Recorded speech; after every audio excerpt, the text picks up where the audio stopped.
güclü dindarlığın ən bariz nümunələrindən biri Həzrəti Xədicə salamullahi aleyhadır. Həzrəti Xədicə nə əzəmətdir, ruh sahibidir. Mən anlaya bilmirəm bəzi insanların məqamının hikmətini. Cəbrail nazil olur Peyğəmbərə, deyir, ya Rasulallah, Allah Xədicəyə salam göndərir. Adam gedib hara çıxa bilər, hansı zirvəyə çıxa bilər? O xanımın bugün vəfatıdır. Nə qədər güclü ruha sahibi idi. Hər şeyini verdi Peyğəmbərə. Şəb-i Əbi Talibdə bir xurmanı 2 adama bölüb yirdi. Heç ona düşmürdü də ondan. Nə vaxt onun adı çəkilsəydi Peyğəmbər ağlayardı.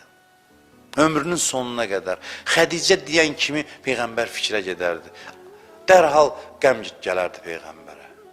Xədicənin adı gələndə. O qədər nurani bir adam idi. Hiradan Peyğəmbər qayıdır, ilk vəh gəlib. Həzrəti Əli ilə qayıdır Peyğəmbər Hira mağarasından. Gəlir Həzrəti Xədicənin evinə birbaşa. Deyir ki, mən Peyğəmbərəm. Mən Peyğəmbərəm deyəndə deyir, Əssalamu aleykə ya Rasulallah. Çək çevirsiz. Qəlb o qədər nuranidir ki, qəlb elə onu hələ o vaxtdan seçib bəyənib. Ona uzun uzadı dəlil gətirmək lazım deyil. Elə deyim, mən Peyğəmbərəm, qəlb o qədər pakdır ki, dərhal şəhadət verir. Salam olsun sən Allahın Peyğəmbəri. Bir adam, xanımlar xanımı Həzrəti Fatiməyə ana olmağa ləyaqəti var. Onun bətnindən Həzrəti Zəhra dünyaya gəlibsə, görün o kimdir? Harada Həzrəti Zəhra formalaşıb onun bətnində? Xanım Zəhraya layiqli ana olasan.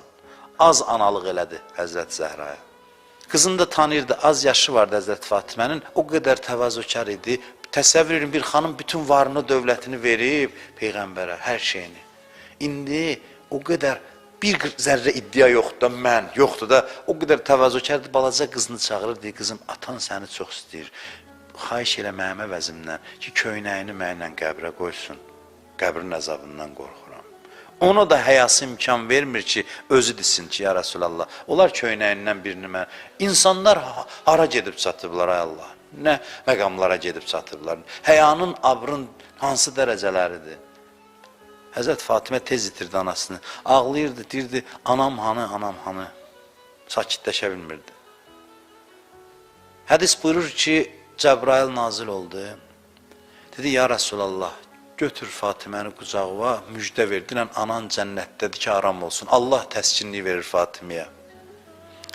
Fatiməyə təskinliyi verir ki, götür sığalla dilən ki, anan cənnətdədir ki, Fatimənin ürəyindən buna rahatçılıq çıxsın.